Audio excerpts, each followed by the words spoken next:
Halo, salam sportball. Kembali lagi di channel Kibal Tinggi Sport. Konten kali ini gue bakal ngebahas soal rekor apik Sintayong di 3 turnamen berbeda. Akhirnya Sintayong bisa membuktikan Indonesia bisa lolos di 3 ajang berbeda. Lolos Piala Asia Senior, Piala Asia U23, dan Piala Asia Under 20 tentunya. Jadi ini rekor yang apik untuk pelatih STY tentunya, dan gue sangat bangga dari cukup lamanya kita absen di laga-laga Asia. Akhirnya kita bisa tampil di laga Asia yang cukup membuat jantung berdebar, karena Piala Asia ini sangat bergengsi sekali untuk kelas Asia. Sintayong ini perlu diketahui memang butuh waktu yang cukup lama untuk bisa bangkit, untuk bisa membangkitkan sepak bola kita. Jadi lagi-lagi gue melihatnya Sintayong ini butuh proses lah ya. Indonesia ini butuh proses untuk bisa menciptakan generasi atau skuad yang dalam waktu yang panjang bisa terus berkarir. Pemain-pemainnya bisa terus berada di skuad timnas, dan sepertinya momentumnya tepat ketika Sintayong memegang timnas Indonesia. Memang waktunya cukup lama bagi Sintayong untuk meramu itu semua, melihat potensi-potensi timnas kita. 4 tahun lamanya ya kurang lebih. Jadi gue pikir buah dari 4 tahun itu adalah sekarang. Jadi ketika Sintayong berhasil meloloskan Indonesia di 3 turnamen berbeda usia, namun dengan ajang Piala Asia juga. Dan perlu diketahui memang gue merasa memang STY ini memiliki keputusan yang bagus untuk timnas ya. STY terlalu berani, atau mungkin bahasa lainnya sangat berani mengambil risiko lah, memotong 2 generasi sekaligus. Generasi 30 tahun dengan generasi 25 itu dipotong semua di era STY, di era Sintayong. Dan itu memang sangat beresiko untuk di awal-awal dia melatih, karena kita lihat sendiri di awal-awal dia melatih sangat berantakan gitu. Permainannya belum terbentuk karena memang prosesnya belum panjang. Waktu itu masih awal-awalnya tuh masih berantakan sekali permainannya, masih belum jelas mau pakai formasi apa, mau pakai 3-4-2 kah, 4-4-2 atau 4-3-3. Dan itu banyak kritikan lah yang datang dari luar untuk Sintayong. Tapi gue sebagai pecinta sepak bola Indonesia melihatnya dari sudut pandang yang lain, karena timnas kita ini memang harus, untuk menjadikan timnas yang kuat itu memang butuh akar. Artinya apa? Artinya butuh generasi yang muda itu tumbuh dulu, generasi 17 atau generasi 20. Dalam jangka panjang itu harus dibutuhkan. Karena ketika sudah sampai ke level senior itu sudah pemain-pemain senior yang akan nantinya di senior itu sudah punya bekal cukup banyak di usia mudanya, karena turnamen, karena kepercayaan dirinya ada, karena setiap ajang itu diberikan kesempatan bermain. Ini juga jadi sedikit harusnya menjadi inspirasi bagi klub-klub Indonesia, bahwasanya pemain-pemain lokal kita harus diberikan kepercayaan lebih dalam waktu bermain, terutama pemain-pemain yang muda, pemain 19 tahun, pemain 17-18 tahun, pemain-pemain yang masih di bawah 25 tahun harus diberikan kepercayaan lebih. Jadi gua sangat tidak menyetujui regulasi 5+1 pemain ASEAN ini. Sangat merugikan bagi tim ya kalau menurut gue ya.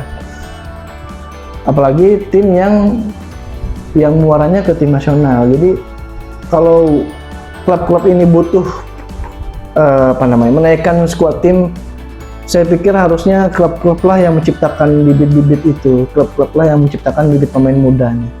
Bukan menjalankan regulasi 51 ASEAN ini.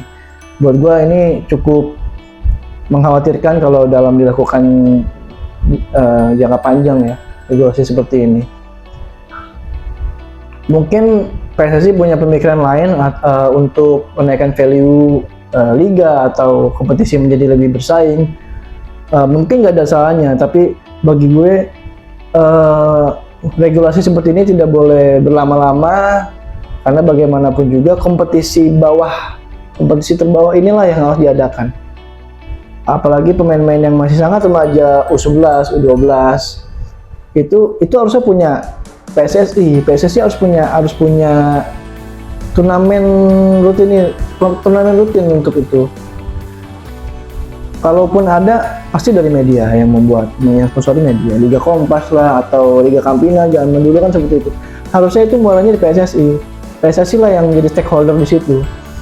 Jadi menurut gua, terlepas dari kekurangannya PSSI, Sintayong ini memberikan formula yang baru sebenarnya. Dengan dia berani mengkat 2 generasi, memotong 2 generasi ini, akhirnya terbentuk satu timnas yang kuat. Namun timnas ini bisa di pertandingan di ajang-ajang yang berbeda umur, itu kan menarik sekali. Ada 80% atau 90% pemain-pemain kita sekarang yang bisa bermain di senior, yang bisa bermain di U23 juga, yang bisa bermain di U19 juga atau di U20 juga. Itu muaranya karena pemilihan pemain-pemain muda yang dipercaya. Yang Sintayong sudah berani mengambil risiko kalau timnas yang mau dia bangun itu pemain muda, itu sangat bagus sekali. Jadi gue pikir Indonesia sangat banyak sekali pemain-pemain yang pemain-pemain yang bisa diperuntukkan di usia manapun. Terlebih mereka punya kesempatan bermain di timnas itu sangat banyak pilihan usianya. Jadi ketika ada ajang-ajang senior, pemain-pemain muda ini udah nggak kaget lagi karena mereka sudah biasa di U23, sudah biasa di U17, sudah biasa di U19. Jadi STI ini punya bank data pemain yang luar biasa banyak. Apalagi level kita harus kita akui, level kita sudah level Asia. Level kita bukan ASEAN lagi, bukan AFF lagi gitu. Kalau iya kita butuh trofi, iya, setiap laga AFF kita pasti butuh trofi. Target kita pasti trofi lah kalau AFF. Tapi perlu kita lihat lagi dalam kacamata yang lebih besar, level kita sebenarnya sudah di Asia. Jadi anggaplah AFF ini sebagai laga uji coba aja. Bahkan kita dengan bank data pemain yang ada di STS sekarang, gua berani jamin tahun depan AFF ya pakai aja pemain-pemain U23 atau pemain-pemain U20. Karena mereka sudah pengalaman di senior, sudah gonta-ganti bertukar pemain di senior, bermain di U23. Itu manfaatnya besar sekali bagi perkembangan. Jadi menurut gua ini bagus, apa yang dilakukan STI udah bagus, udah keren banget. Tinggal bagaimana PSSI melakukan ini dan menjaga STI ini dalam beberapa tahun ke depan. Karena saya pikir waktu 4 tahun STI ini sangat sedikit kalau menurut gua. Jadi gua pikir STI masih bisa memberikan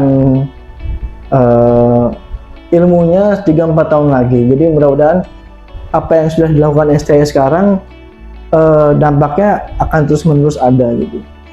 Apalagi di ajang terdekat juga ada Asian Games, ada Piala Asia tahun depan. Jadi gue merasa Indonesia sangat-sangat beruntung sekali di era sekarang karena bank datanya banyak sekali, bank data pemain ini banyak sekali. Jadi ketika kita menonton timnas, kita sudah hafal dan kita sudah tahu mau bagaimana cara bermainnya, siapa saja yang bakal tampil. Kalaupun ada satu pemain yang nggak bisa tampil atau kurang baik permainannya, masih ada pemain lain atau pemain-pemain lapis yang punya punya skill yang tidak jauh-jauh berbeda. Jadi gue pikir apa yang dilakukan STY ini, memotong dua generasi ini adalah sebuah resiko besar, tapi punya dampak positif yang sangat besar bagi persepak bolaan Indonesia. Jadi itu statement terakhir gue untuk rekor STY lah ya.